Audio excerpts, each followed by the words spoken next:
Extraordinary claims require extraordinary evidence. Afirmaciones extraordinarias requieren evidencia extraordinaria. Corría el año 2008 cuando la Federación de Estudiantes de la Universidad Católica propició la generación de vínculos entre los alumnos y los profesores en un ambiente fuera de lo habitual, a partir de la formación de clubes temáticos que fueran ajenos al área de estudio de los académicos.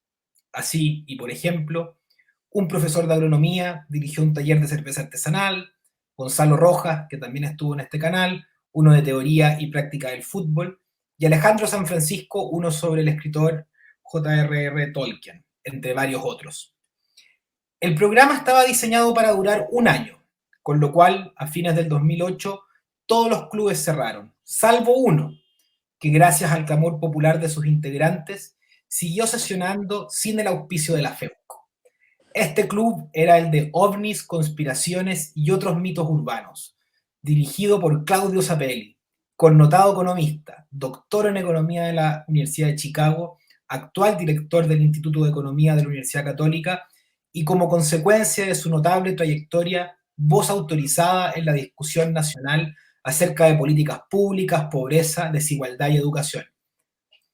El gran mensaje que nos dejó el profesor Sapelli fue que afirmaciones extraordinarias requieren evidencia extraordinaria, y con su notable disciplina epistemológica desmanteló sin piedad, sesión a sesión, todas las pruebas de conspiraciones y mitos urbanos que nos exigía presentar en su club. En la entrevista de hoy hablaremos sobre esta experiencia, pero también sobre otros mitos que abundan en nuestro país en la discusión de políticas públicas. Profesor Sapelli, bienvenido a Crónicas de Wilson, ¿cómo está? Muchas gracias. Gracias por la invitación y muchas gracias por la introducción. Profesor, ¿por qué decidió hacer un club sobre el estudio de mitos urbanos? A ver, si yo no me acuerdo mal, el llamado ahí fue a mostrar el lado B de los profesores, algo distinto que hacían o que era de su interés. Y yo siempre había estado muy interesado en este tema. Yo te diría desde mi época del colegio, en fin, hay una ruta de la cual podría contar algo si es que tú quieres, pero que terminó siendo una especie de hobby, un tema que siempre me interesó, al cual le dediqué tiempo.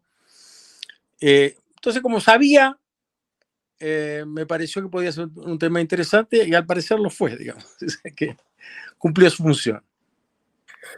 Oiga, profesor, ¿y qué opina de la forma en cómo estos temas son tratados desde la academia? ¿Usted cree que hay espacio o posibilidad de reflexionar seriamente sobre estos asuntos? A ver, mira, el problema ahí tiende a ser de que algunos de los mitos urbanos son cosas poco creíbles, ¿no? Otras no, hay toda la gama, ¿verdad? Entonces, hay temas en los cuales uno tiene que tener una mente abierta, ¿verdad? Y en donde las afirmaciones se evalúan según la evidencia y otras que contradicen la ciencia a tal punto que muchas veces no se toman seriamente. Hay un problema ahí, eso sí, de que muchos científicos no le dedican tiempo a desmentir algunas cosas y por lo tanto estas afirmaciones como que toman vida propia y continúan, ¿verdad? Sin que nadie se ocupe de ellas. Pero como tú dijiste, ¿no? Como que yo creo que viene de Hume, eso de que afirmaciones extraordinarias requieren evidencia extraordinaria. Ya, ok, perfecto. Está bien que tú me digas algo extraordinario, como que existen las hadas, por ejemplo.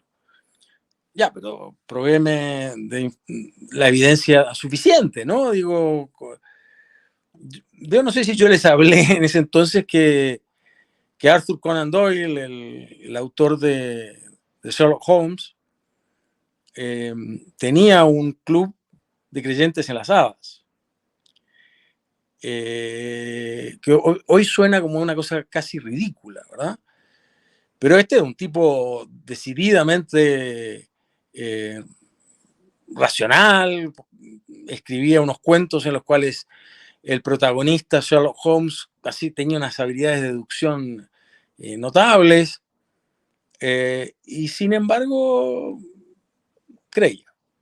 Y bueno, entonces en ese club, si tú quieres, hablábamos de todo esto. Hoy, por ejemplo, está la afirmación de nuevo de que la Tierra es plana. Yo creo que entra dentro de este tipo de afirmaciones. Ahora, hay una discusión dentro del grupo de gente que se dedica un poco a examinar estos reclamos, porque hay obviamente un grupo que le interesa difundir, no sé, la buena ciencia, no sé cómo llamarlo. Y ahí yo te diría que hay dos grupos distintos, unos que tratan estas afirmaciones, llamémosle con cariño, ya todo el mundo puede errar, entonces yo te voy con cariño a tratar de demostrar que estás equivocado, y otra gente no, que toma una posición bastante más agresiva o arrogante, si tú quieres, lo cual corta el diálogo, ¿no? Así, eso impide que haya diálogo. Oiga, profesor, yo me acuerdo en esa época bueno, usted desmanteló todos los mitos que le llevábamos, pero recuerdo que había uno que quedó así como que podía ser. Y me acuerdo que era el del Yeti, no sé si usted se acuerda, pero el del Yeti tenía como ciertas pruebas que uno podía pensar que quizás en una de esas, ¿por qué no? Digamos. No sé si usted tiene algún recuerdo o de lo que usted ha estudiado, digamos, porque en algún momento le dedicó harto tiempo a esto. Algún mito urbano que diga, no, esto podría ser, o aquí hay agua en la piscina. No, pero a ver, yo te diría que es un poquito la actitud que uno debiera tomar en general, siempre y cuando no haya fraude obvio, que a veces lo hay, ¿verdad? Ya sean falsear los datos o falsear el reporte de los datos. Esto está junto también con el famoso tema del monstruo de Loch Ness, ¿no? O sea, en principio, sí, es posible que haya un animal que nosotros desconozcamos, o inclusive un animal que conozcamos, pero que sea de un tamaño relativamente distinto por razones que fuere. Y yo creo que un poco la actitud es de apertura, ¿verdad? O sea, siempre podemos descubrir cosas nuevas, no nos podemos cerrar a eso. Y demostrar que algo no existe es muy difícil. Y de hecho sería tonto adoptar esa posición. La posición básicamente debiera ser: no hay evidencia suficiente hasta ahora. O no hay evidencia suficientemente convincente hasta ahora. Entonces, claro, eso deja abierta una puerta, sí, por supuesto. Pero yo creo que es lo que corresponde, ¿no? O sea, como que no... no hay que cerrar las puertas. La ciencia más se mueve de esta manera. Hay gente que hace afirmaciones extraordinarias y finalmente las termina probando. Pasa poco, pero pasa. Bueno, y hablando también de afirmaciones extraordinarias, pero ya en la discusión pública nacional, no quiero llegar ahora ahí porque también usted ha sido una voz bien importante ahí. Usted publicó un libro llamado Chile más equitativo, que generó harta, no sé, controversia, pero en el fondo fue bastante comentado, y en donde usted muestra con datos que nuestro país ha vivido un importante proceso de disminución de la desigualdad, especialmente en las generaciones más jóvenes. Ahí usted hizo, digamos, un análisis de cohorte, en el fondo, que fue comparando las generaciones, y donde se mostraba, en el fondo, que en las generaciones más jóvenes esta disminución de la desigualdad era muy, muy grande, o más de lo que se esperaba, digamos. Y un poco para entender, a nivel de política pública y de diseño institucional, ¿cuáles cree que fueron las claves para este logro de los últimos 30 o 40 años? Sí, a ver, lo que encontré yo es que la desigualdad, si uno la mide por generaciones, había caído mucho más, porque la desigualdad ha caído medida a nivel global, digamos, por nivel global toda la población. Lo que yo hice fue medir la desigualdad y seguir cada generación, ¿verdad?, en el tiempo, y bueno, ahí uno hace un promedio de la desigualdad de todos los años, ¿verdad?, y compara. Y ahí uno ve una caída que es mucho más grande y que parte antes. Es un proceso que no se notaba a nivel global, que finalmente se empieza a notar a nivel global y uno puede ver. Entonces, ¿qué es lo que uno esperaría? Es una cuestión así de manejo de inventario, ¿no? Tipo FIFO, first in, first out. Se van los más viejos, ¿verdad? Dejan de tener ingresos, por ejemplo, o se mueren. Y entre la población más vieja en Chile hay una enorme desigualdad. De hecho, todavía hay analfabetos en ese grupo que obviamente hoy no existen. Y si uno viene a las generaciones más jóvenes, se encuentra que todo el mundo tiene básica completa y un porcentaje muy alto tiene media completa. De hecho, es el porcentaje más alto de América Latina, que tiene de un nivel equivalente a la OECD, como 80%. Y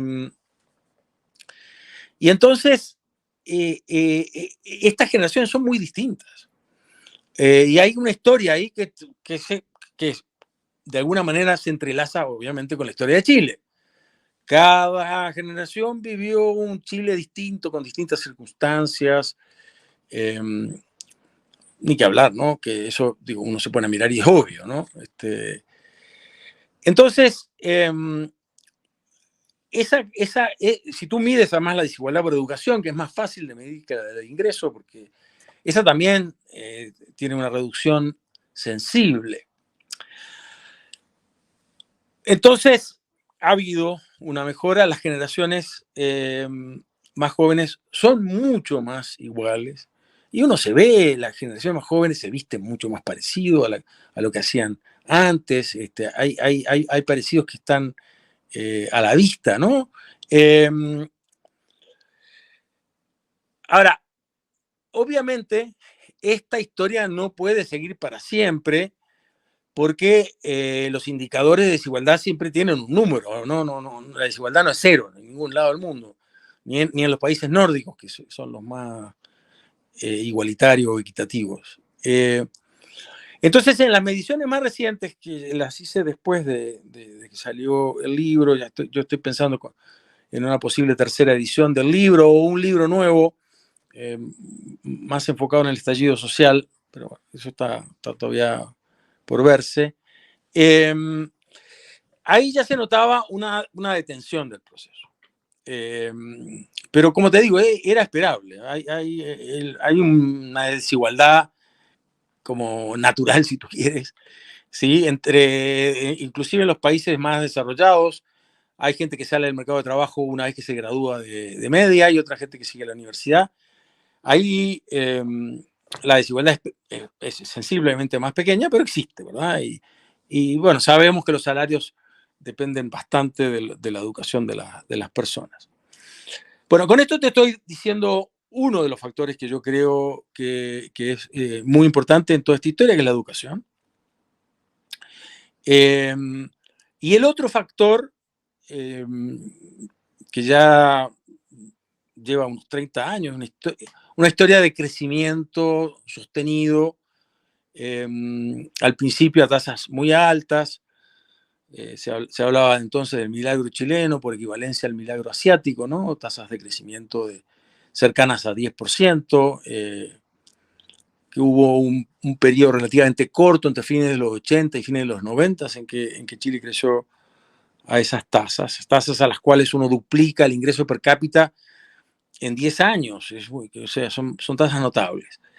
Después ese proceso tiene una cierta caída.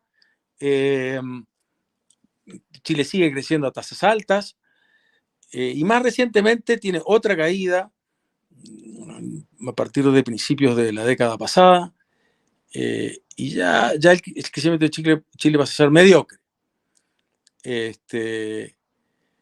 Entonces, hay una historia de crecimiento, hay un fenómeno de crecimiento muy fuerte, que es como la demanda, ¿no? Crecen las empresas, salen los empresarios, los emprendedores, ¿verdad? Contratan gente, crecen las empresas, ganan más los trabajadores, en fin, todos esos círculos virtuosos.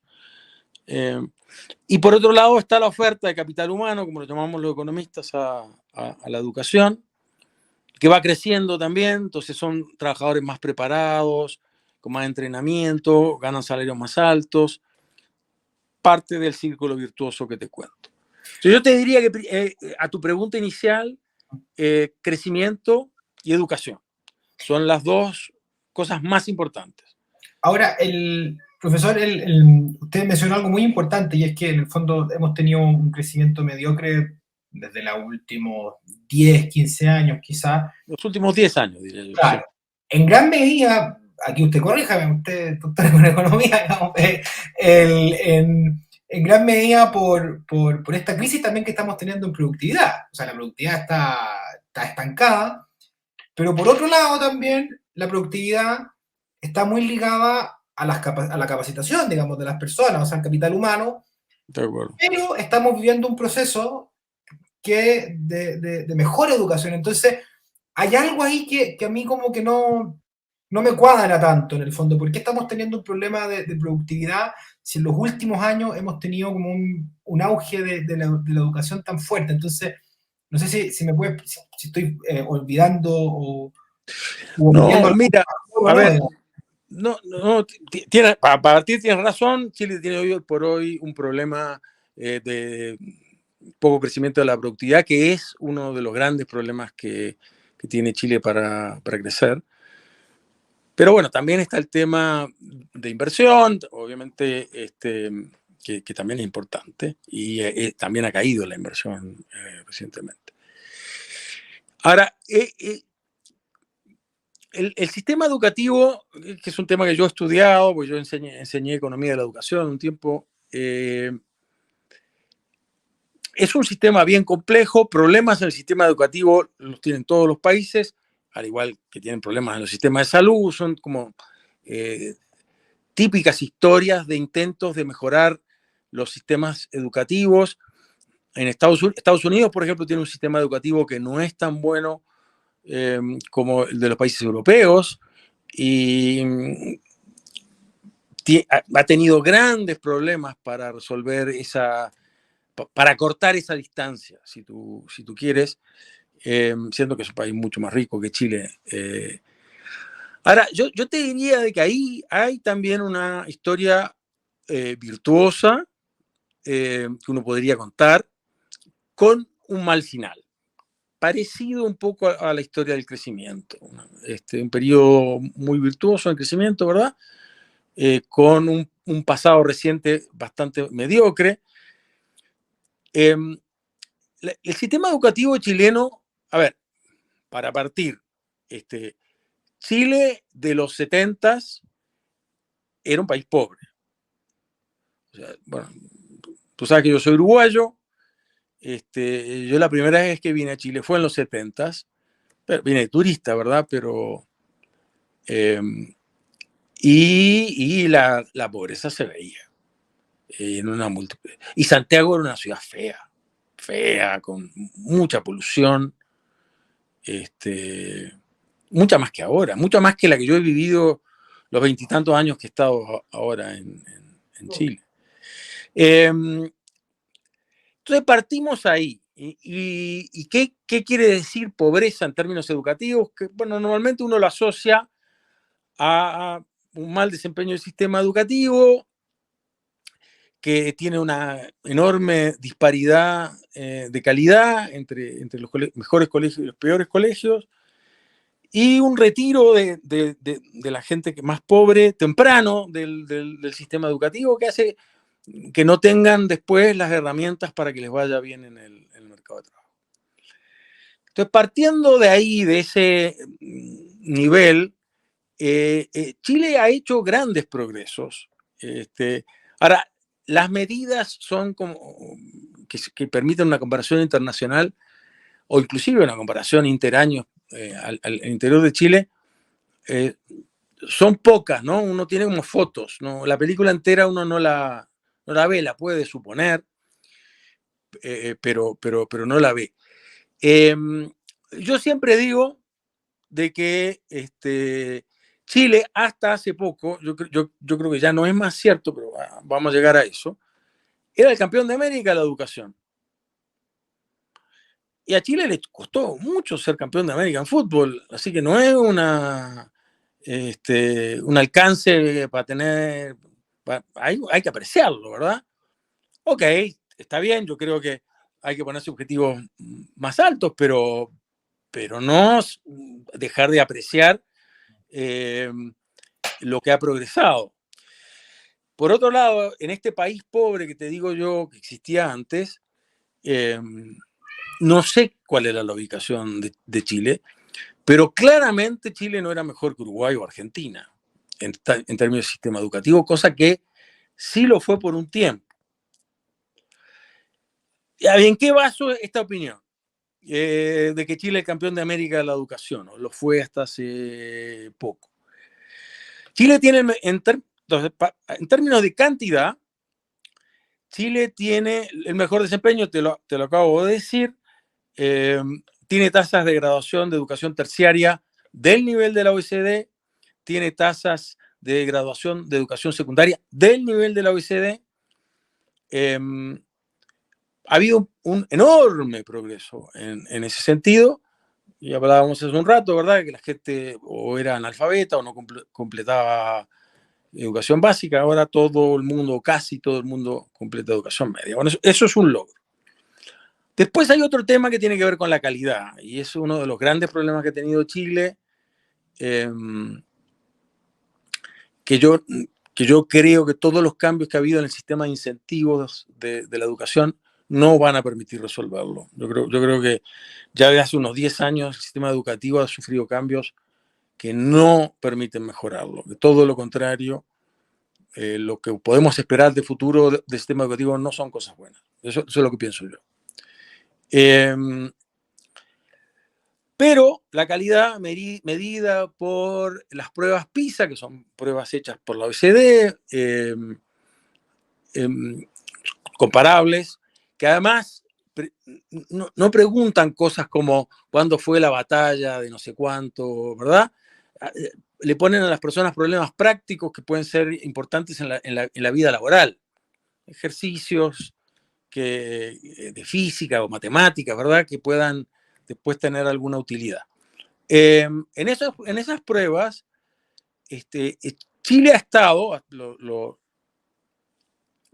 últimos resultados, yo creo que está por salir ahora uno nuevo, ahí veremos a ver si tengo razón o no. Ha tenido resultados que son los mejores de América Latina en algunas áreas, el segundo de América Latina en otras, y está casi empatado con Uruguay, porque cuando Chile es primero, Uruguay es segundo, y cuando Chile es segundo, Uruguay es primero. Entonces tú tenés ahí, Chile tiene la mejor calidad de la educación de América Latina, ¿ya? O sea, más allá de que obviamente hay mucho para hacer, sigue habiendo mucho para hacer. Y el último tema que es relevante, que importa desde el punto de vista de lo que estábamos hablando antes, es el tema de equidad, ¿ya? Entonces, los sistemas educativos muchas veces se ven con los ojos de que permiten de alguna manera desligar a las personas de su cuna y les permiten progresar más allá de lo que progresaron sus papás. Entonces, estamos hablando de que aspiramos que los sistemas educativos generen personas que son más iguales, por ejemplo, en términos de la calidad de la educación, de lo que eran sus padres. Es una medida de progreso, creo, sin duda. Y es así. Siendo que Chile es un país con relativa alta desigualdad de ingresos, independientemente que ha mejorado en términos de niveles, sigue siendo alta. Tiene la menor desigualdad de la prueba PISA de toda América Latina. De nuevo, entonces yo creo que no hay discusión. Todos los números indican que hubo un momento, ¿sí?, en que el sistema educativo chileno era el mejor de América Latina. Más allá de todas las tonteras que se han escuchado respecto al sistema educativo, no funcionaba, el sistema educativo estaba funcionando, había cierto consenso técnico, creo yo, respecto a cómo podía seguir mejorando, pero ese consenso técnico se quebró, se dejó de seguir, se empezaron a hacer cambios sustanciales con un diagnóstico equivocado. Y bueno, yo veo que todo esto que como que te describo, de círculos virtuosos, de crecimiento por un lado, de mejora de la educación por el otro, yo de acá a futuro no los veo cumpliendo el mismo rol que el pasado. Y de hecho creo que eso tuvo algo que ver con el estallido social. Profesor, ¿y cuáles son esas medidas que usted considera negativas que se tomaron en el último tiempo respecto al sistema educativo? Mira, a ver, como economista, yo tiendo a mirar las organizaciones, bueno, y las empresas también, o las escuelas, si tú quieres, con ojos de cuáles son los incentivos que generan. ¿Qué conductas son premiadas y qué conductas son, si tú quieres, castigadas o no premiadas? Y en el sistema educativo habían algunas piezas, si tú quieres, que generaban presión, ¿no? Esta es la misma cuestión que cuando hablamos de las empresas, ¿verdad? Que las empresas se achanchan si no tienen competencia y sin embargo cuando tienen competencia empiezan a producir sus mejores desempeños producto de la presión, ¿verdad? La presión. Entonces, uno puede pensar los sistemas de incentivos como sistemas que generan presión hacia la mejora o que no la generan. En general, lo que pasa en los sistemas educativos es que los dos sistemas que generan presión que conocemos en la humanidad, que son el mercado y la jerarquía, ¿sí? O sea, digamos, en el mercado la competencia, ¿verdad? Y en las empresas está la jerarquía, ¿verdad? La supervisión, el monitoreo, los bonos, los premios, ¿verdad? En fin. Existen esas dos formas de generar presión. En el sistema chileno había varias instancias en que la presión estaba dada, si tú quieres, por el mercado, o sea, por las escuelas que competían contigo y que te iban sacando alumnos. Entonces, eso podía generar una preocupación de los colegios y podía haber un intento de mejorar, ya sea copiando algunas cosas que se hacían en los otros colegios o siendo innovador. Por otro lado, en general los sindicatos de profesores, que son muy fuertes en todo el mundo y son muy fuertes en Chile, de hecho, el disparate que se hizo durante la pandemia es culpa de la fuerza que tiene el sindicato de profesores en Chile. En general, este sindicato, como pasa en general con los sindicatos, entendámonos, ¿no? Esto no es un sindicato que haga cosas muy distintas. Los sindicatos quieren que la gente gane más y que no sea evaluada. Eso es lo que quieren. En otras palabras, no quieren que sus miembros sufran presión.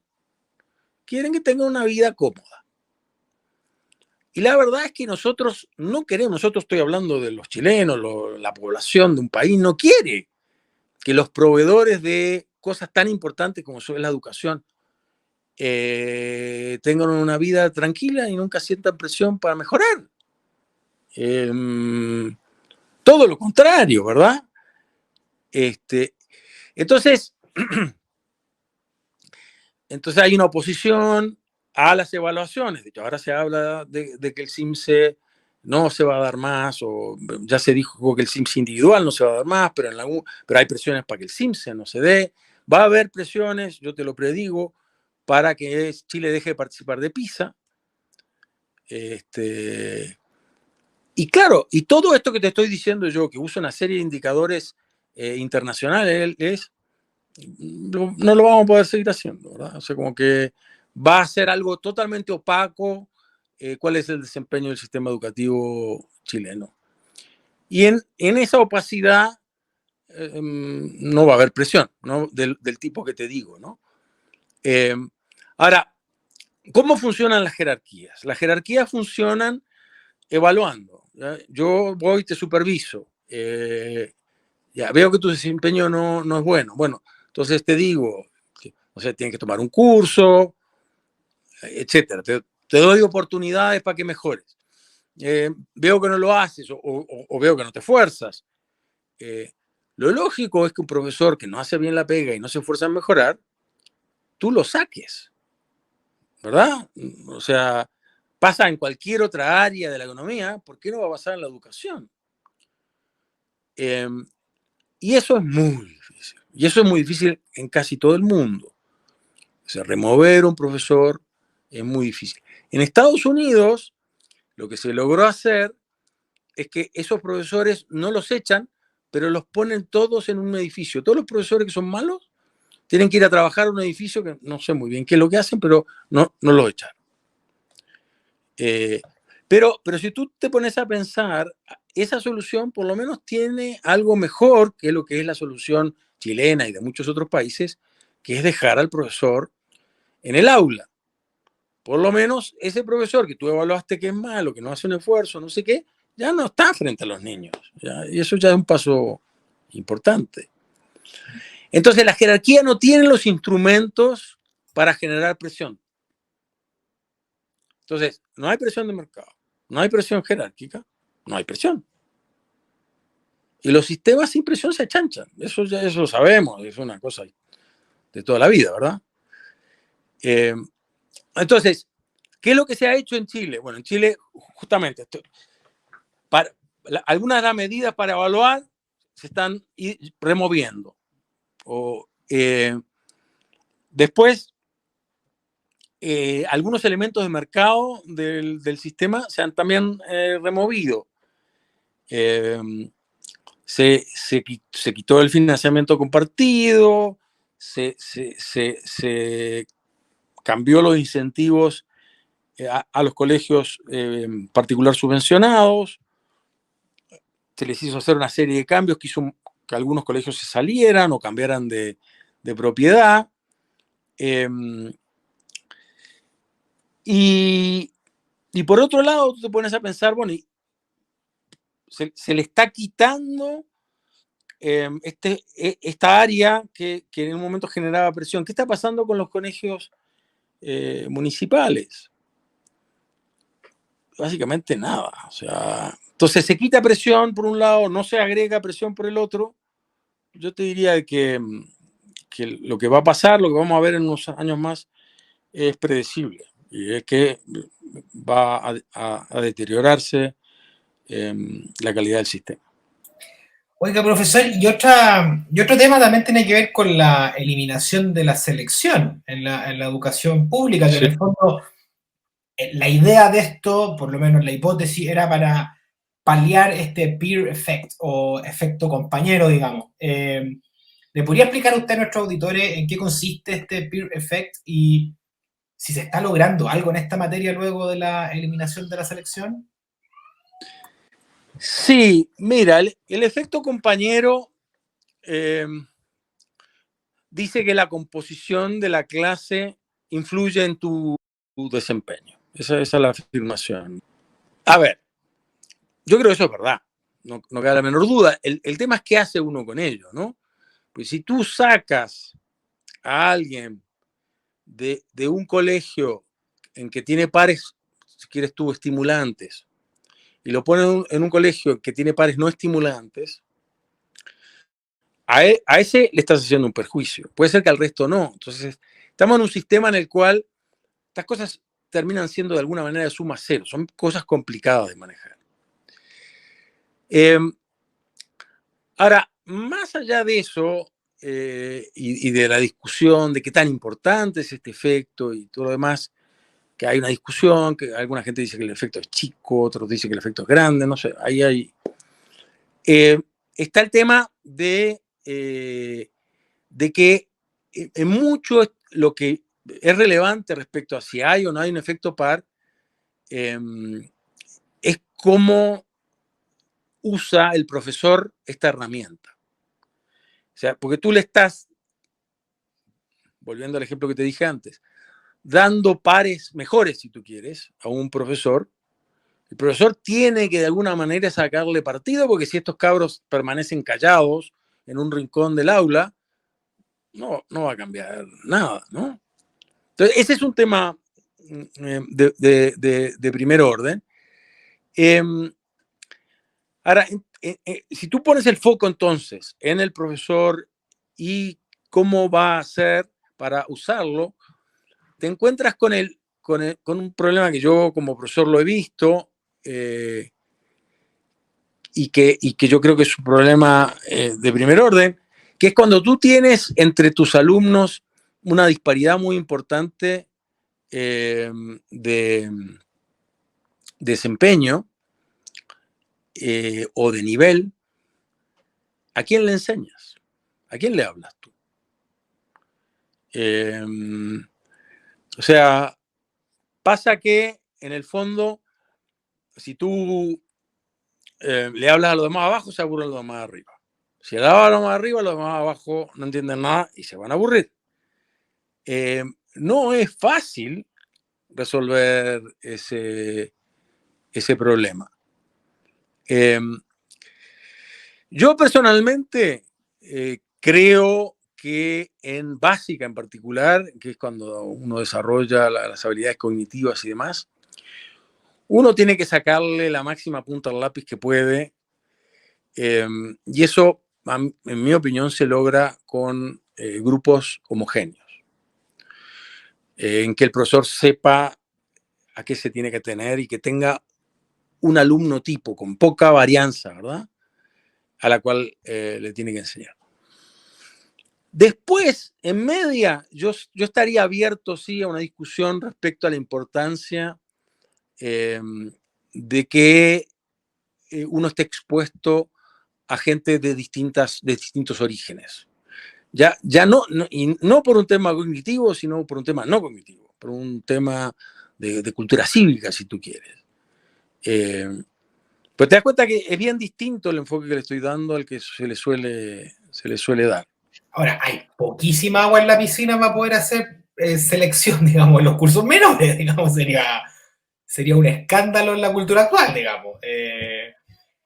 Bueno, como te digo, pero si la pregunta que hay que hacer es ahí, que yo creo que hay que contestar, otros te pueden decir que no, que es otra la pregunta que hay que contestar. En esto hay diferentes opiniones, pero que es cómo logramos que el grupo de alumnos tenga el mejor desempeño. Yo creo que una sala de clase relativamente homogénea te da, digamos, la potencia para tú poder ir adelantando. Si tú tenés que estar preocupándote de hablarle un ratito a los buenos y otro ratito a los malos y otro ratito a los del medio, y así, no avanzas. Mi opinión. Oiga, profesor, y ya para ir terminando y no quitarle más tiempo. Y volviendo a su libro, porque su libro sobre la disminución de la desigualdad en Chile es completamente contradictorio con el discurso que ha imperado a nivel político y mediático, digamos, sobre todo después y durante el estallido social. Discurso que afirmaba, digamos, que el modelo chileno de los últimos 30 o 40 años fue súper bueno en términos digamos, de crecimiento económico, pero aumentaba la desigualdad o aumentó la desigualdad. Ese fue el discurso que uno escuchaba matinales en político, etc. Y de hecho, usted se hizo cargo de eso y escribió un artículo muy interesante donde donde usted describe algunas hipótesis que podrían explicar este conflicto entre una realidad de menor desigualdad y una sensación de mayor injusticia. Y una de esas hipótesis que usted trabajó, porque recuerdo que habían sido tres, por lo menos en el artículo que leí yo, una de esas hipótesis era que las nuevas generaciones tendrían menor tolerancia a una desigualdad remanente. Y usted ponía un ejemplo de la verticalidad en el trato. Uh-huh. Y yo me acordé de una entrevista que le leí al filósofo Felipe Schoenberg hace un año, yo creo, quizás más, quien sostenía algo parecido, digamos, que él sostenía que el malestar que él estaba en el estallido social no era con el liberalismo económico o el liberalismo a seca, sino que por el contrario, una fuerte adopción de ese liberalismo por parte de la sociedad chilena hacía que cada vez fuera más intolerable, digamos, ciertos remanentes o ciertas conductas de la época de la hacienda que todavía estaban pegando en Chile. Entonces, me gustaría que usted pudiera ahondar en esta materia y sobre todo también con la libertad que tiene de ser uruguayo, porque en el fondo puede mirar las cosas también un poquito más como agente externo. Así que me gustaría que pudiera ahondar en esto. ¿A qué se refiere con esta desigualdades remanentes o verticalidad en el trato? Si pudiera sacarle un poquito de punta a ese tema. Sí, a ver, parto contestándote como uruguayo. Yo cuando llegué a Chile, a mí me impactó la verticalidad del trato en distintas circunstancias. Viniendo de una sociedad muy horizontal como es la uruguaya, en que todos, no importa en qué situación esté, se tratan como iguales. Entonces tú vas al restaurante, tratas a la persona que te sirve como un igual. Eso es solo circunstancial que te está sirviendo. No quiere decir que es un sirviente, ¿verdad? Pasa con el trato con las nanas, por ejemplo. Bueno, yo no podría seguir, pero el punto es que en determinadas circunstancias, la relación que se establece entre dos personas es una relación de arriba a abajo, en que hay una persona que está arriba y la otra está abajo. Y el trato es: yo soy superior a ti. Y el otro tiene que agachar el moño. Si no, está en rebeldía, ¿verdad? Entonces, ahora yo creo que históricamente eso ha sido así y ha ido como ablandándose, por decirlo de alguna manera. Pero sigue presente. Y yo estoy de acuerdo con lo que tú decís, en el sentido de que las generaciones más jóvenes les ha ido bien, les ha ido a muchos mejor que lo que les fue a sus padres, han de alguna manera asumido esta sociedad más meritocrática que es el Chile más reciente, con orgullo de haber tenido éxito, ¿verdad? Y entonces, ¿a qué viene este señor a sentirse superior a mí? ¿A quién le ganó este señor? O sea, la rebeldía es obvia, me parece a mí, es como evidente. Claro, es como en esta ensalada, es como tú bien dices, un remanente de un Chile pasado, es una cosa sociológica que en algún momento va a desaparecer. Cuando esta generación que hoy tiene 30 años, en 30 años más tenga hijos y nietos, les va a enseñar a ellos de otra manera. Y la sociedad va a ser más horizontal y esto se va a acabar. Pero todavía sigue, lamentablemente. No sé si me faltó algo a tu juicio. No, está perfecto, está perfecto. Oiga, profesor, y ahora sí, lo último que es cortito, que se me quedó ahí en el tintero, que tiene que ver con el tema de la educación, porque tiene una reunión ahora usted en 5 minutos más. Existe en Chile como una nostalgia por el sistema de las escuelas normalistas, que fue el que imperó hasta mediados del siglo pasado. De hecho, existe como una sensación de que en nuestro país la educación formal ha sufrido un fuerte deterioro luego del proceso de municipalización y subvención. ¿Hay datos para sostener esta tesis? A ver, no, porque no hay datos de calidad eh, previos a los últimos 20 años. No hay, no sabemos.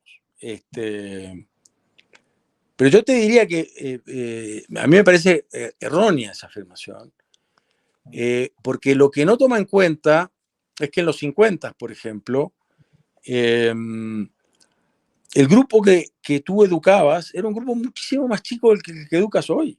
Entonces el desafío del sistema educacional era otro y era más asequible, si tú quieres, porque le enseñabas a la crème, a la elite, si tú quieres, o la elite plus, pero hoy por hoy el sistema educativo es un sistema universal que acoge a todos y a todos los lleva casi a todos a fin de educación media.